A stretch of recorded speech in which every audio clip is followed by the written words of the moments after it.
Rebecca from ChemKnits, and welcome to the 2025 ChemKnits Chanukah Special Night 6. Every night of Chanukah, I am playing around with different yarn dyeing techniques and colorways, dyeing up mini skeins that I included in my Chanukah samplers, and I can't wait for you to see what we have in store tonight. I like to dye yarn in plastic shoe boxes sometimes. It allows me to dye a lot of yarn all at once. But I did an experiment earlier this year where I set up one shoebox with the yarn, poured the dye on, but in the other shoebox, I poured the dyes into the water without the yarn first, and then added the yarn in before stirring everything. And the results were really beautiful, but I had no idea how consistent or reproducible I would be able to get the colorways. So tonight, we're gonna try this dyes before water variegated technique to see A, what kind of colorway we end up with, but B, to see how consistent the colorways are. Are we gonna have a lot of variation between the different batches, or will things feel pretty consistent in the end? Let's go take a look at our dye colors. Here is our color palette for today. I'm going to use Dharma acid dyes in emerald green, deep magenta, true black, and Caribbean blue. I don't think I'm going to add the dyes to our water in this order. I imagine I might do something a little bit more like that. I'll have to think about it. But anyway, I need to go dissolve some dye and make some dye stocks. I put on my deluxe rubber respirator mask, safety glasses, and gloves to start making dye stocks of our green and pink. For the Caribbean blue, I have an older stock solution that I plan to use, and I'll actually dissolve that stock in some more water so that way I can know I have the exact same amount of dye in each of our samples. And for the true black, I have a dye stock that I made up today, fresh for another video, and so I'm just not showing that here. But for our pink and our green, I measured out 10 grams of dye, dissolved them in some hot boiling water, which really helps things dissolve quickly. I let it cool a little bit before bringing up the total volume to 1 liter to give us that 1% stock solution. And then I added it to a storage container so that way I could use it for this project. Now, a big reason why having our dyes liquid today makes sense is because I'm going to have at least 8 separate containers that we're setting up to dye our yarn. And so if I wanted to measure out 4 different colors for each of those, that's a lot of weighing dye, and there's more room for error in there. Whereas if I make a dye stock and then all at once sort of partition that liquid into 8 different aliquots for each color, suddenly I have a lot more consistency in between each of the batches of color that I'm using. Another thing I do take into consideration sometimes is that if I'm going to need, for the whole plan of yarn that I'm going to dye, if I'm going to be using more than 10 grams of dye for the entire project of a single color, then I may not make a dye stock because I don't have a container where I can store more than 1 liter of a dye stock. And so that is another consideration that comes to me deciding to weigh out the dyes separately versus making a dye stock. Before I start measuring out all of my colors, I want to know how much of this bright blue that I have. Now, unlike the other dye stocks I just made, this Caribbean blue is a 0.5% stock solution, which means, oh good, we have like about 175 milliliters. That means I don't think I need to dilute it at all. I think that I can use it at the strength that it is already, this 0.5% stock solution, because I want to add about, I think, 1 tablespoon or 15 milliliters. And so this is actually pretty perfect. But what I was saying is that this is a 0.5% stock solution, which means that we have a ½ gram of dye dissolved per 100 milliliters of liquid versus 1 gram of dye. And ultimately, you can make your stock solutions at any concentration you want. Just the math with a 1% stock is a bit easier. I decided to start out by setting up dyes for 4 of the 8 batches I'm going to dye. I have 4 plastic shoeboxes here, each that have 4 cups in them. In each cup, there is a 1/4 cup of water, or about 60 milliliters of water. This is just to increase the volume that I'm pouring in. Maybe I'm gonna regret this. I should have gone back and looked at the original video, but we're rolling with it and we're moving. For our Caribbean blue, I added 1 tablespoon or 15 milliliters to 4 of the cups. For our emerald green and deep magenta, I added 25 milliliters to the respective cups. And then with our true black acid dye, I added 15 milliliters, again using 1 tablespoon of dye to the respective cups. And then I set all of these aside so we could start setting up our dye baths. Yes, I have a ton of these plastic shoeboxes. Not enough to set up the dyes this way for the next round. I'll have to use a different type of container, but so far so good. And if you're curious, right now, sort of rinsing out the container I like to save leftover dyes, it looks almost like a blued steel or like a twilight gray kind of color. Very interesting. For any technique, the yarn base is super important. Tonight, we're gonna be dyeing Wool to Dye For's Platinum Sock and DK. This yarn is 75% superwash merino wool, 25% nylon. And we're dyeing 10-gram mini skeins, which I've bundled in groups of 10. I pre-soaked all of the yarn in plain tap water with no additional acid overnight. I don't want there to be acid in the yarn for this project because I want the colors to be able to move and spread and not hit the yarn the second we add the yarn to the dye bath with the dyes that are diffusing and blending on their own. Now, for this particular video, since I'm going to be adding a lot of pigment on our yarn, I went ahead and used some of my more pigmented zip ties because if there was a little bit of color transfer from those zip ties onto the yarn, we're gonna be adding enough dye that it shouldn't cause an issue for our colorway. But now let's get ready to dye our yarn. And now, as I mentioned, I'm gonna go set all these aside and come back with the dye baths that we're gonna use to actually dye our yarn.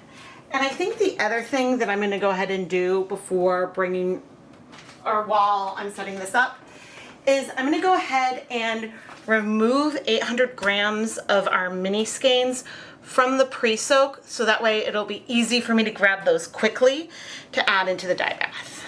Oh man, I've got 4 boxes here, each with 8 cups of water. And I've got 200 grams of yarn, which I'm gonna sort of put over my arm so that way I can do this a little bit quickly, hopefully. Scooching things over, making space. Okay, here we go. We're gonna do this one at a time. Add 1, 2, 3, and 4. Coming over with the yarn. Oh my gosh. Putting it in. Ooh. Kind of getting it all in there. I see a gradient. Ooh. That is so cool looking. Oh my goodness. Oh. Okay. And I'm gonna try to do this exact same way again. So this time I added 2 bundles of mini skeins. In the next one, I'm actually gonna add 100 grams of mini skeins and then also 1 full skein. Oh man, I'm gonna have to figure out how to best do this because I'm trying to pour them sort of across, you know, each one like I would if there was yarn in there. This is so nerve-wracking. And then I'm coming in with the yarn, putting it in, and sort of like putting it in all the way. Okay, now I need to go wash these hands. That full skein of yarn was a skein of Knit Pick Stroll. And this is to like round things out to an even 16. Then I have some full skeins of yarn dyed in the same way. I started in the middle with these two because I thought that it would be a little easier to see on camera than these ones on the side. And maybe on the skein right here, I have a tiny bit of color transfer from the green onto the yarn, but I'm not worried about that because that's why I have the green up near the zip ties. Now, so far things are looking very consistent, but I know that a lot of this has to do, I guess, with how quickly and slowly I pour and the diffusion that we're getting, and then of course how quickly I add the yarn in, because I feel like this time we got more pink up here because maybe I went in a little bit slower. Now we have no acid in any of these containers yet. That's because I wanted to let things blend a little bit more. My tap water is slightly acidic, but for all of these colors really, we will need some acid for them to really strike. But yeah, I'm just attempting to be as similar as I can. Pink. Black. You know, the black is not making that big of an impact, and neither really is the blue. I know we have less blue than we do of all the other colors because there's twice as much black as we have blue. Maybe I feel some blue in that one right here. Cool. Cool, I'm very curious. I mean, the black is likely making things more muted. But goodness, in each of these containers, we have a total of 50, 65 plus 7.5, 72.5 milliliters of dye, 0.36 grams of dye per 100 grams of yarn. So not that much, but emerald green is a color that does require a little bit more heat and time. So there is that. Now, I love that little bit of purple that I'm seeing right there.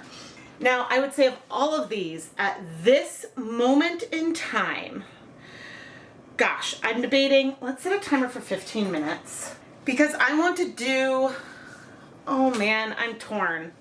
You guys, I am so torn because my plan was to wait 15 minutes, come in, add acid, lift the yarn, and put it back in. And the main reason for that is to distribute the acid, because if I add acid now, it's gonna not move around very much, and then when I move these containers outside, that's gonna move and blend everything. So you know what? I am going to stick with my plan, even though it will blend things out more than what we have here, and that is okay.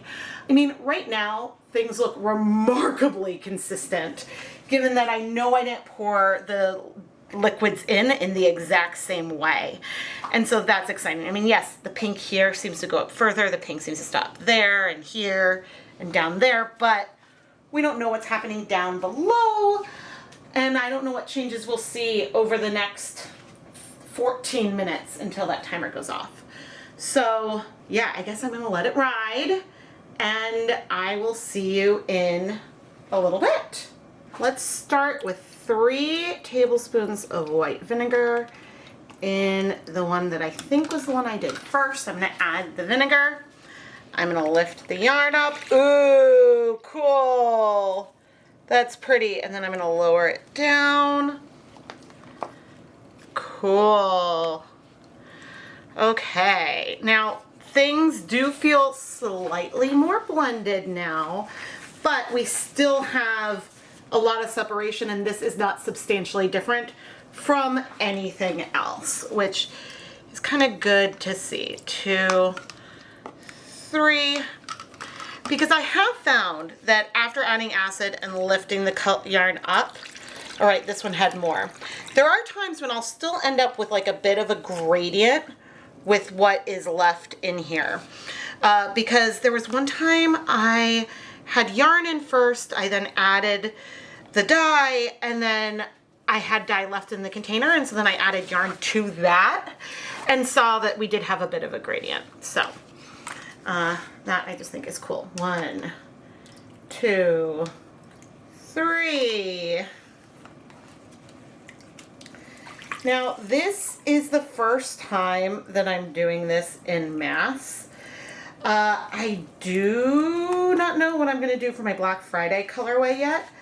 This one feels like I blended everything a lot more.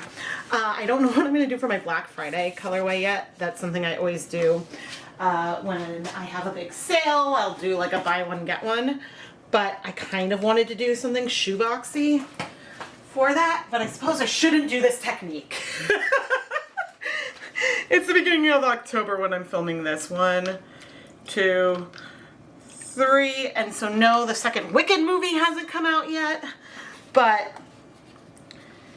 you know, I do have it in my brain a little bit. Oh my goodness. Okay. This is so fun, and what I can see just from pushing my gloves down is that the coloration at one end is still different from the other, even though there's plenty of space for the dyes to move around. So actually, right here it's sort of like a grayish color. Up here it is grayish, but maybe slightly more green, which is the one I just did, this one. So it's going in, that's looking more purple, and this is looking more teal to me. So maybe very quickly after the acid, that deep magenta is going to bind to the yarn pretty quickly. A lot of the other colors will take more time. But now I'm about to start taking things outside, and I'm no longer gonna really know which ones I dyed first and which ones I dyed second. Which is sort of just a fun fact, I guess, about doing something like this, is that when it's consistent enough, I'm not gonna be able to tell it apart really easily. But now my plan is to cold process this yarn, which means I'm gonna let it sit for a couple of days. And I'm gonna do this outside because right now it's still getting up to 80 degrees during the day. I know, warm fall. But because it's that warm, I can let all the dye absorb over, 24, 48 hours or so. And then I can steam set the yarn, and I can steam set, 400 grams at a time and batch through it faster. There are some colors where doing a cold process may give different results from doing, setting it up and heating it immediately. I just don't have the capacity to heat 1,600 grams of yarn all at the same time. And so this allows me to do the steam setting on like an editing day, and that ends up working out well for me. I brought all the same cups I used last time back over, added a 1/4 cup of water into each container, and then added the dyes back in. Yes, there was a tiny bit of color left in each cup, but that's not enough to make a huge difference. I doubt it's an amount that we would notice. And once again, the numbers are, I used 15 milliliters of a 1% stock solution of True Black, 15 milliliters of a 0.5% stock solution of Caribbean Blue, and then 25 mils each of 1% stock solutions of Emerald Green and Deep Magenta. Turns out that I have enough containers because I can swap some of the dyes into some differently shaped containers, so it's going to work out great for me with 8 cups of water in each container. And the yarn already sort of squeezed out. I poured the colors in the same order, added the yarn in, let things sit for 15 minutes, and then added 3 tablespoons of white vinegar to each container, lifted and moved things before setting it aside. And I will say, I expected there to be like some good variation in here, but I did not expect to have quite as much distinct pink and green as we ended up with in here. And I think I'm going to need to think about the colors and the order that I had the colors in the first time I did this, because I think that there wasn't as much contrast. We have a lot of contrast between a deep magenta and an emerald green, because one's a primary and the other is sort of like on the opposite end of the color wheel with the 2 other colors. And so that's pretty much as much of a difference as we could get. But it doesn't really matter because I like the result, and that's the most important thing. Finally, there's one more colorway I want to do. I brought over one last shoebox with 8 cups of water, and then I added in the exact same amount of dye I've been adding to each shoebox. However, this time I stirred things up. I blended the colors all together because I wanted to see what our average color would have been if I hadn't done this like pour and then adding the yarn before doing any kind of stirring. I didn't bother waiting 15 minutes before adding the acid and moving the yarn around. Yes, the colors may break. We might see different hues in here, but things are going to be a lot more blended this time than they were for our other minis. And yes, this container also had 200 grams of yarn, but they were 20 gram mini skeins instead of 10. I promise there was a hint, like a couple extra drops of black in here, but oh man, did it gray out. It's probably gonna be purpley in the end. Right now, the water is very, very green, very teal, because the blue and green will take more time to absorb, and the pink strikes faster. But just like as I was stirring, it went from like, okay, I'm seeing splashes of pink on the edge, splashes of green, and then it's like, zoop, all color disappeared. Oh man, it's so funny. Okay, I'll see you in a couple days. Did I set this up on Monday or Tuesday? We are actually still pretty wet because of the rain. Some of the lids are a little wet because, oh God, because we had some rain. As I pour the water onto the counter. Last night we had the first really cold night that got close to freezing. So these are actually really cold right now, but it was 80 degrees 2 days ago. So they did get a fair amount of heat. Which I'm only bringing this up because since the yarn is so cold right now, it's first thing in the morning, I want to go ahead and steam set things for 45 minutes instead of 30 minutes. And that is solely so we can let it get hot in the middle, but things are looking great. Way more subtle than I think I thought that it was going to be originally. I mean, still, you know, we have something where you see the pink, you see the green, but there is a blend and like a muddiness to it. Now, I would probably get away with a shorter heat set if oh, this one has some stroll. Oh, interesting, this one has some color left in it. I would probably get, it's so cold. I would probably get away with a shorter heat set also if the steamer baskets weren't going to be as crowded as they are. And so it's just going to take some time to get some heat into the center. But between my 2 steamer baskets, I can steam set all of this yarn at once, and then I'll wash these containers and sort of stack them in a weird way so they can dry. So then, well, they may make an appearance in another video. Then I just figured out what I was going to do. So I'll see you in, oh, I forgot. All right, I'll see you in 45 minutes. I have to adjust my timer. As for this bit of pink left in here, I'm not worried about it. A, we're steam setting the yarn for a reason. B, there could have been some dye up on the side. There's many reasons, but given that most of them are clear, I think we're pretty good. With the exception of like a lint ball that we have in here from the yarn. Here is our Leave No Dye Behind yarn, which is looking way, way, way more teal than it did yesterday or 2 days ago when we dyed it. It's still very gray, and it's funny, I was going to comment on the color because I did a whole color mixing video of deep magenta and emerald green once, and then of course I forgot that yes, there's black and blue in here as well. So that other color mixing is not particularly relevant here. But it is a very lovely, lovely neutral. But I can't wait to see this dry next to the rest of the yarn where I didn't stir things up. For a second I forgot that this wasn't just a yarn mop, but this is the like average color if I had just blended everything together. And I think that that is a comparison I want to do more. Like everything mixed together versus spread out. Ooh, let me know in the comments if that's something I should keep doing. The 45 minutes are up.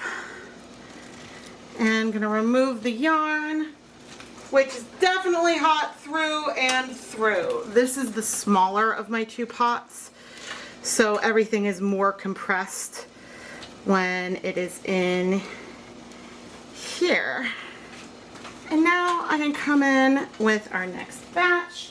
Again, I probably could have gotten away with 30 minutes, but I figured better to let it have an additional 15 minutes than like have a massive bleeder or something in the end. And so now I just need to set the timer again.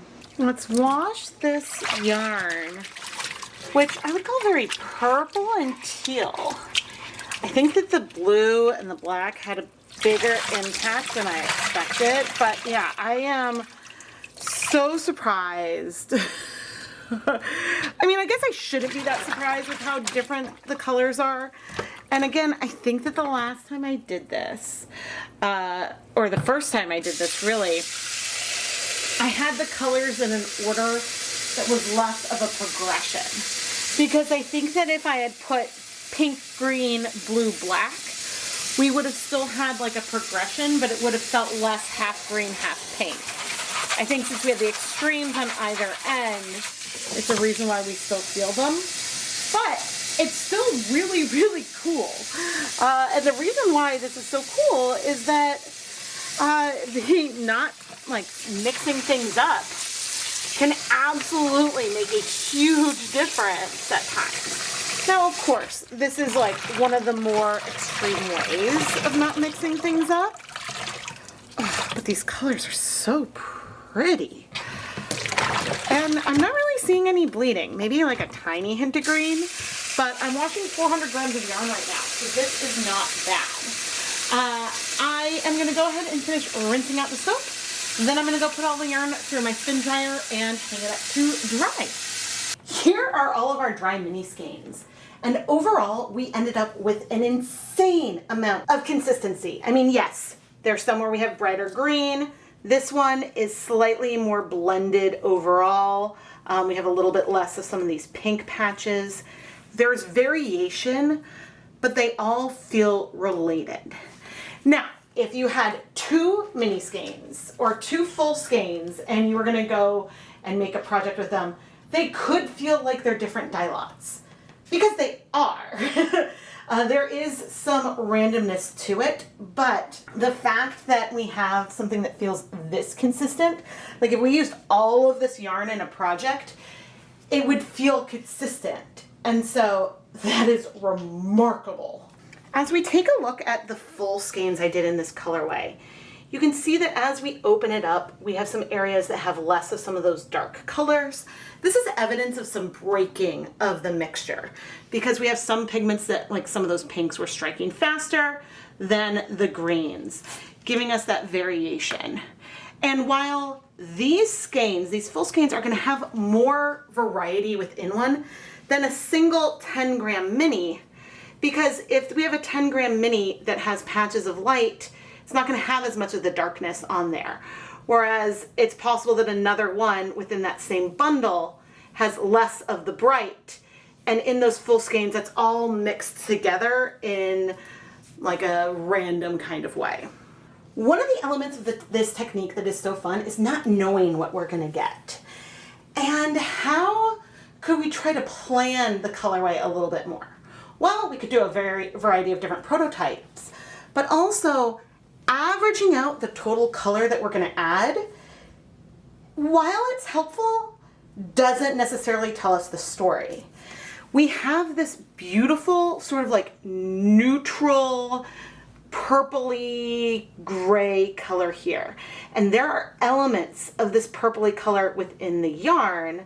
There's not enough contrast here for it to be like a high contrast stripe, but it could be a cool low contrast stripe. But this color doesn't really tell us that we're going to end up with that, because they just don't feel that much the same. So doing the average doesn't necessarily tell you what you'll end up with, but it tells you what you could end up with, because if all we did here was stir, that's the only difference.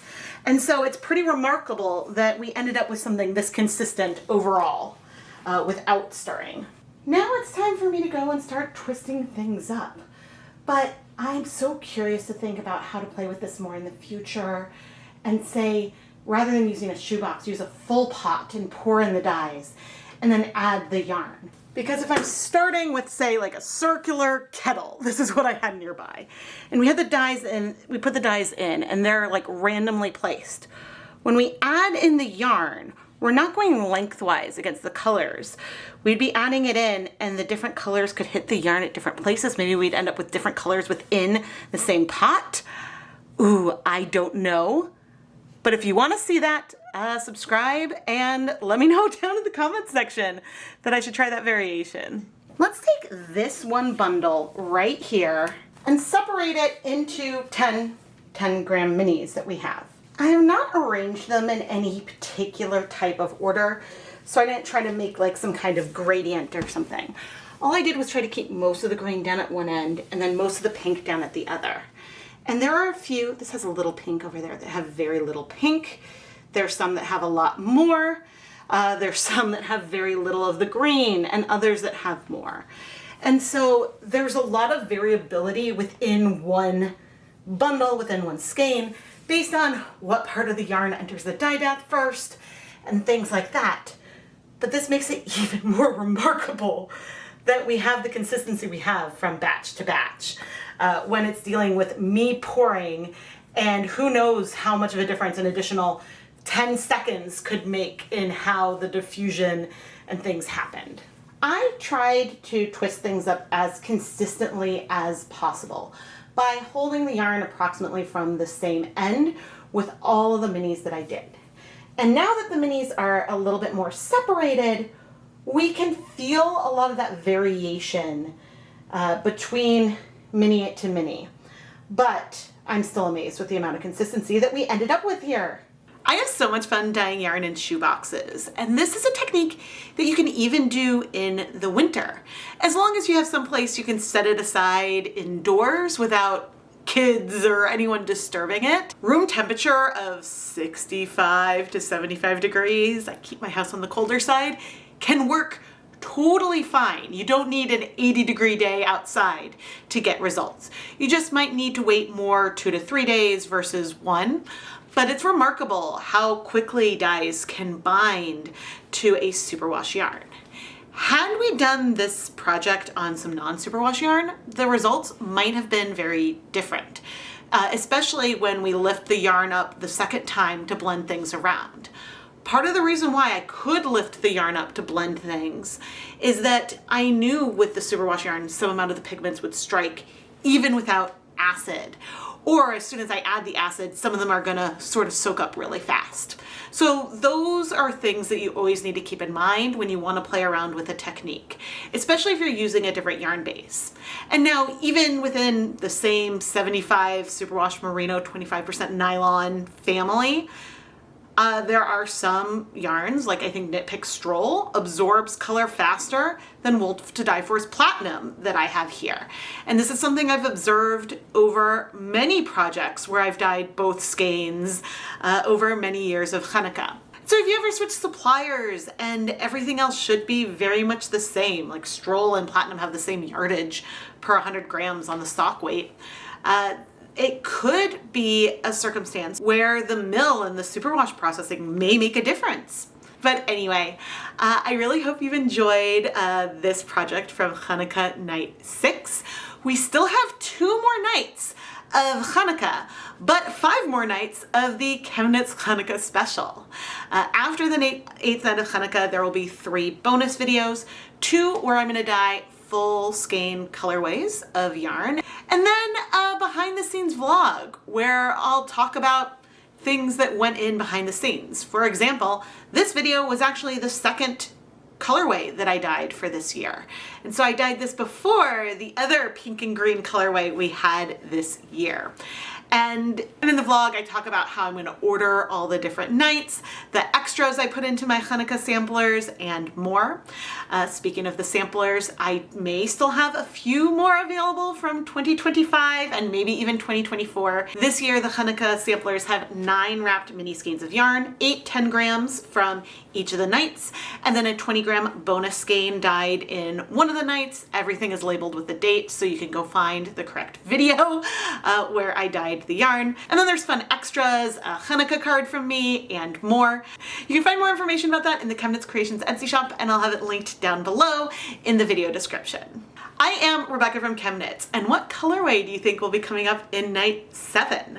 One of my favorite things about this series is doing the premieres of the videos every night with a live chat, and I try to hang out in as many of them as I can to interact with all of you, and I really enjoy hearing your predictions along the way. I will see you here tomorrow night at 8:30 p.m. Eastern Time for the Night 7 premiere. Thank you so much for watching, and happy Chanukah!